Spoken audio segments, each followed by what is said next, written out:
Welcome to Cape Breton Realty's weekly update for Friday, January 17th. My name is Everett Vass, and I'm joined as usual by Sherry McLeod, our managing broker here at Cape Breton Realty. This week has been particularly busy, I'd say. You know, we've really had a lot of interest, showings, accepted offers. There's real signs that the market is picking up in Cape Breton, and I think Sherry wants to talk about some of our some of the interest that is coming from other countries and foreign buyers and so forth.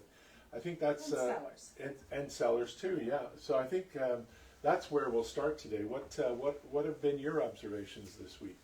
Well, I think we have a fair number of European sellers, right? And I'm sure that it's brought on because of the foreign ban, because of the underutilized taxes and so forth. Yeah. The 5% additional tax if you're a non-resident, if you're buying something, all of those things. It's not giving people a very warm and welcoming feel, you know? And I think it's kind of a shame because we spent 30 years developing that market, and the government has basically tried desperately to destroy it in such a short time. Within the last year or two, we've had so many new things thrown at us. Even the capital gain, the change in the capital gain,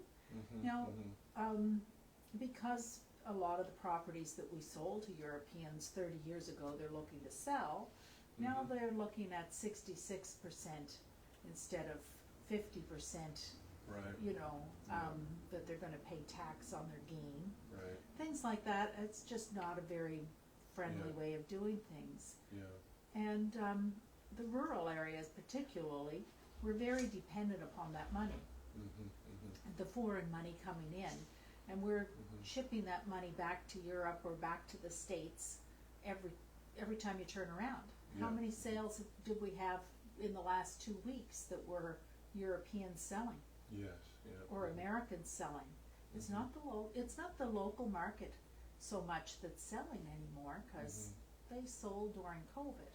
Yeah. We're selling all kinds of European properties and American properties, owned properties. And you figure it's the backlash from some of these the policies that have been put in place. I do, and I think it's time we do something about that as far as changing the mindset. We need to reset that, because if we don't, those properties will get sold off, and all that money will be sent back, and we're sending it back all the time to other countries, because banks won't even keep it.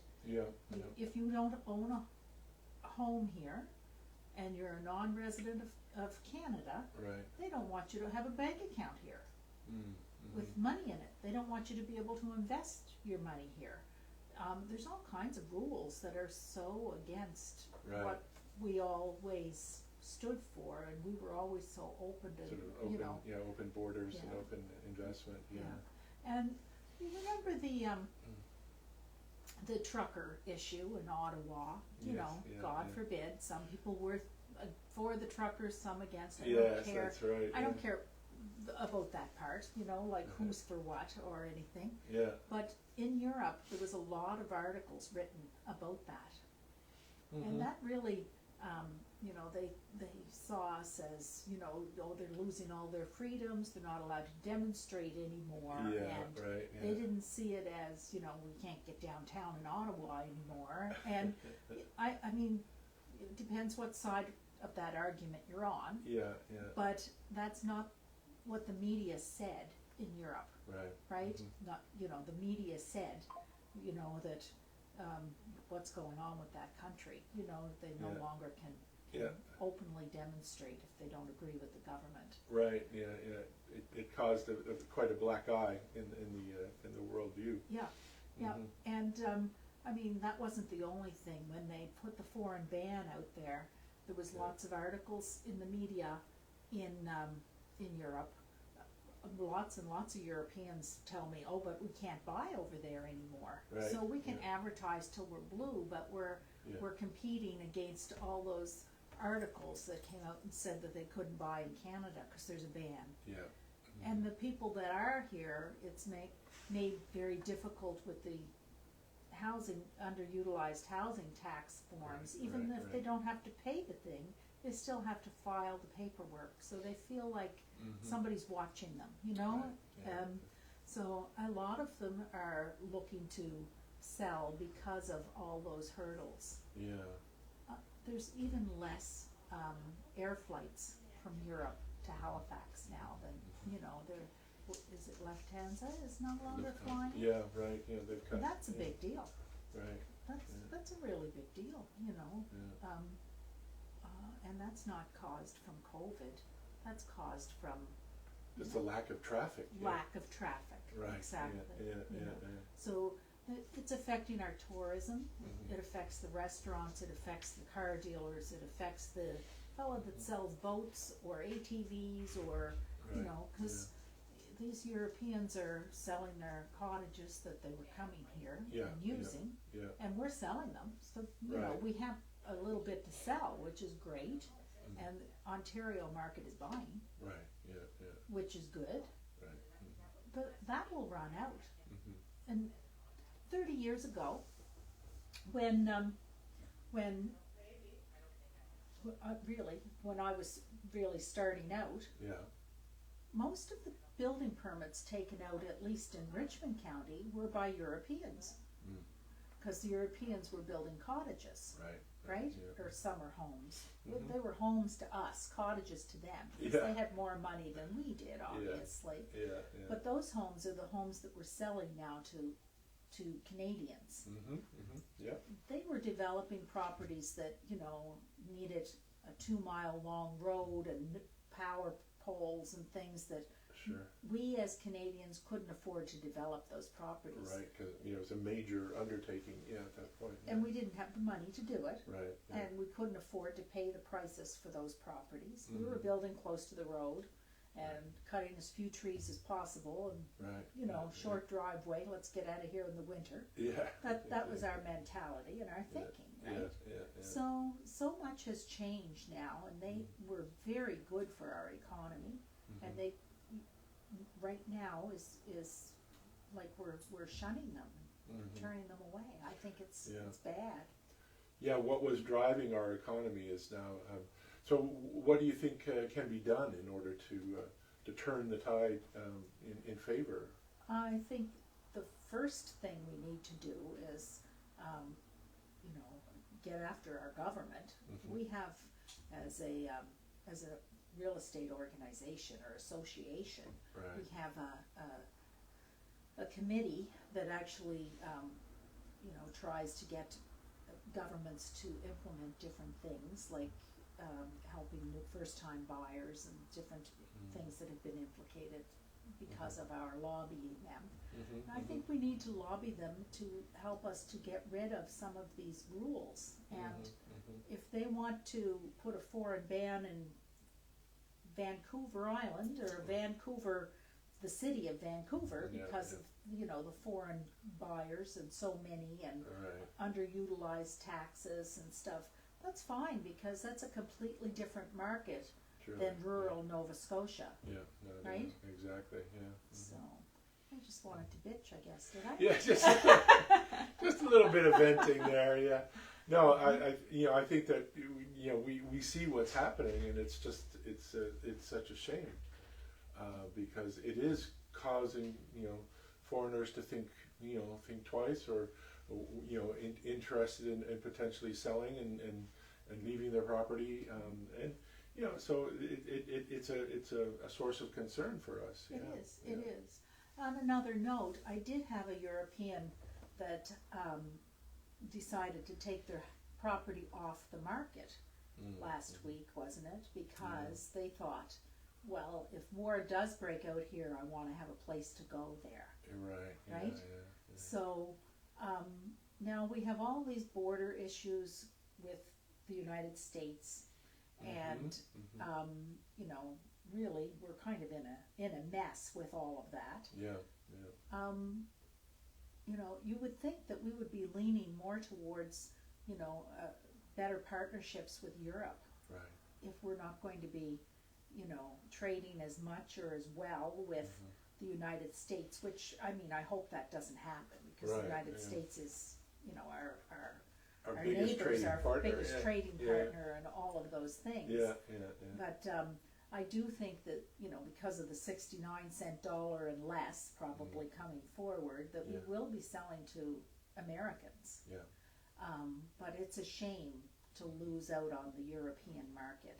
And when I say European, I don't mean just German. I mean German, Austrian, Belgian, English, British, you know, Sure. Irish, Scottish, whatever, right? Yeah. I mean all of Europe, Ukraine.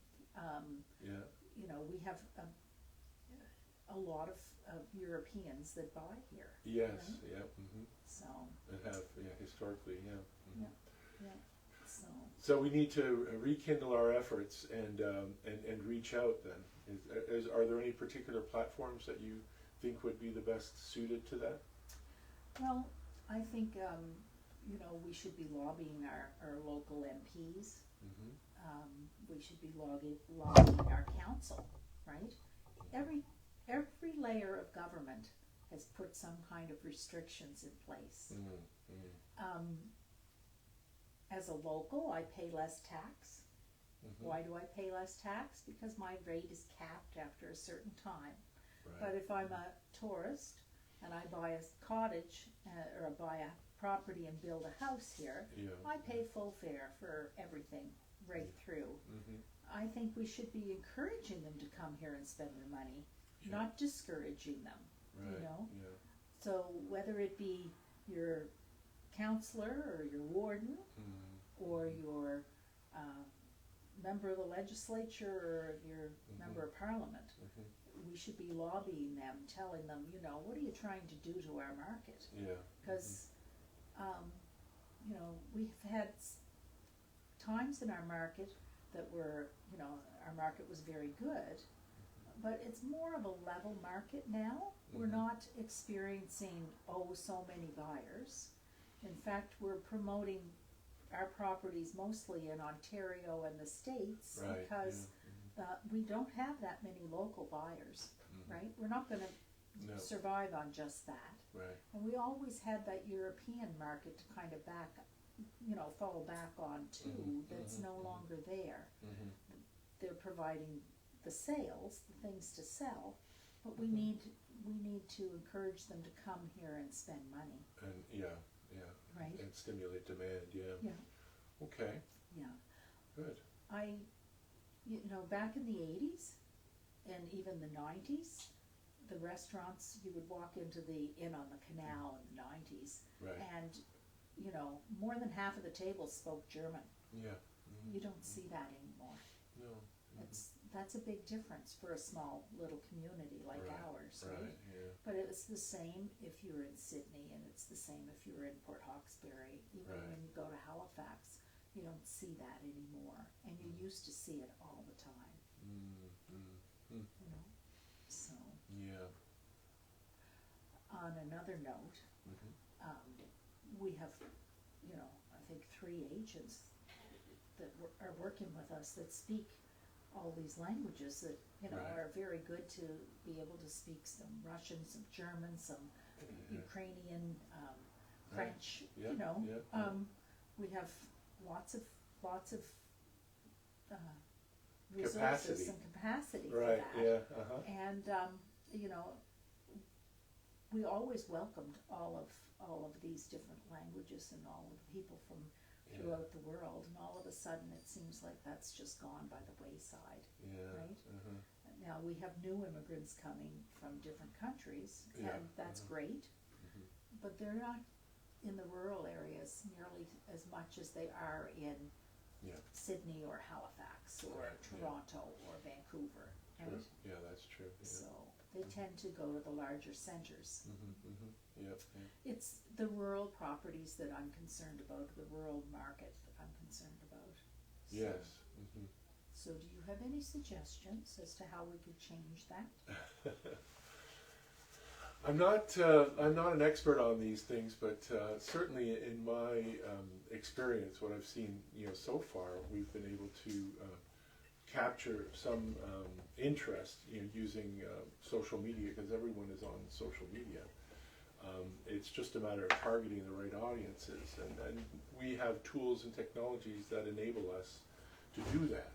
So whether it's a particular city or location or postal code or that kind of thing, that might be one way that we could, in the main centers across Europe, be able to focus on those property or those areas and communicate the availabilities of properties. But I like your idea of some kind of a political groundswell to get to help the politicians understand the need that is here for us to be able to stimulate that. I think they've mostly seen it as, I know we're in a housing crisis, right? Yeah. So they thought when they implemented these things that they were going to stimulate, have more houses on the market, have more houses for sale that local or Canadian buyers could buy. Yeah. But we have enough houses on the market here if you want to buy a house, and our properties are quite inexpensive, and we still have to promote them across, all these places because we don't have enough local buyers. We need the population, we need the economy, we need the growth, and, the things that they've done, they didn't think it through. They didn't think about the side effects from what they were doing. And it really didn't accomplish what they wanted to do. Yes. So they need to realize, okay, well, we made a mistake there, and let's change that. And, we put out a foreign ban, and we didn't really specify what that foreign ban, or where that was going to be implemented, and where not. So it was bad PR, right? But, we can't compete against the local media or the European media with our advertising, right? Because one little company in rural Nova Scotia, or even 10 companies in rural Nova Scotia, gets together and starts promoting all of this, it doesn't really help because we're not getting to the big masses, So, I don't know what the solution is, I just know there's a problem. Right? So. Well, I know that Cape Breton is recognized as sort of like a cultural center when it comes to Celtic colors and so forth, and there may be avenues that way to sort of get people interested and attracted in combining our efforts to promote those cultural advantages to possibly people that would be interested in coming to stay and enjoying the environment year round, or at least during the summer months, to have a cottage here. And that's the thing, I understand that, they don't want all kinds of people moving here without, mostly it's seniors and things, and they're concerned about the healthcare system, and I get all of that. But they can buy insurance here the same as we do when we go to Florida, or, there's lots of snowbirds from here that go there, and vice versa, right? So, I think what they've done is just bad for our economy, and they didn't think it through. So, that said, I don't think our market has gone to hell in a handbasket or anything like that. I'm not concerned about the market this year, because I see we have properties to sell, and very good properties to sell, and they're reasonably priced. They're still the lowest in in Canada, basically. Atlantic Canada is some of the best prices in North America, right? Yes. So I don't see it as, we're going to starve this year or anything. It's the future generations, that I wonder what's going to happen. The young people, they, we need to have car dealerships. We need to have places to buy boats and ATVs, and that drive the economy. Tourists that come here, and they're only here for 6 months out of the year, they don't drain our on our healthcare system. They really don't. And if they go to the hospital for something, they pay for it, right? They spend money at the grocery store, they spend money at the service station, they buy vehicles, they go boating, they, they buy houses, maintain their houses. It's good for the hardware store, it's good for Canadian Tire, it's, they spend a lot of money here. Yeah, yeah. And we're missing that. Yeah. So I think we need to somehow change that. And the banks are just as guilty because they're chasing them away as well. When they have, a couple of $100,000 extra in their bank account, they're told they can't keep it there. Right? Yeah. Imagine. Yeah. Imagine, you must send that out of this country because you're not a Canadian. Right. It's kind of silly. Yeah. Right? Yeah. We should welcome the additional dollars in our economy. Yeah. No. At this point, I'd like to welcome any ideas, maybe in the comments from any of our viewers that have some ideas and how we might be able to benefit from a broader exposure to potential buyers and sellers internationally. And also, I think we're seeing the market now is picking up.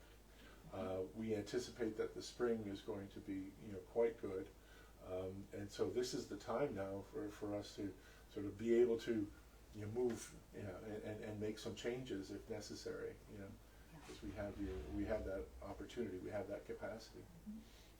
Well, I'm going to make sure that my my editorial that I do for the paper is talking about that, and I think I will write something to our MP and our council and so on, and see if I can't stimulate something there, right? So, and I think I'm going to lobby our association and see if they can't do something about that as well, because people that weren't involved in that market perhaps so much don't realize what's going on. If they weren't selling a lot to Europeans, and we were, right? Yeah. So if they're not in the middle of that market, they don't understand that. But I guarantee you, the fellow at the service station or the fellow at the hardware stores or even the grocery stores are seeing the difference, because all of a sudden they're not looking for German bread anymore, or they're not looking for, the right kind of meat to make their schnitzels or whatever, right? So it just makes a difference. And we do have other people in our marketplace that we shouldn't take away to put new people in. We should add it to our, we want to develop the rural areas and make the economy strong, right? And it's not going in that direction. Well, that'll be a great goal for 2025 is to see if we can make some changes. If we can stimulate that kind of change, so. So I think the only way it'll happen is if we talk about it. Okay. Right. So. Very good. Well, we'll wrap it up on that point then. Okay. Is there anything else that you'd like to mention before we sign off? I don't think so. Do we have any comments on our little screen? Can you read that? I see some people. Hang on.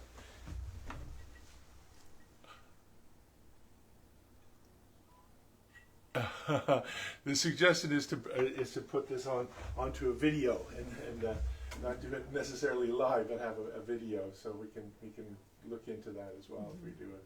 We do it as a video. Then we can fix it. Well, then there's no excuse for it not being good quality. Anyway, okay. Well, we're open to suggestions and any improvements that we can make to make it more interesting and make it more usable for people. So Okay. Well, thanks for tuning in. Have a great weekend, everyone. Cheers. Cheers. Here's to the weekend. Slanche. Enjoy. Thank you.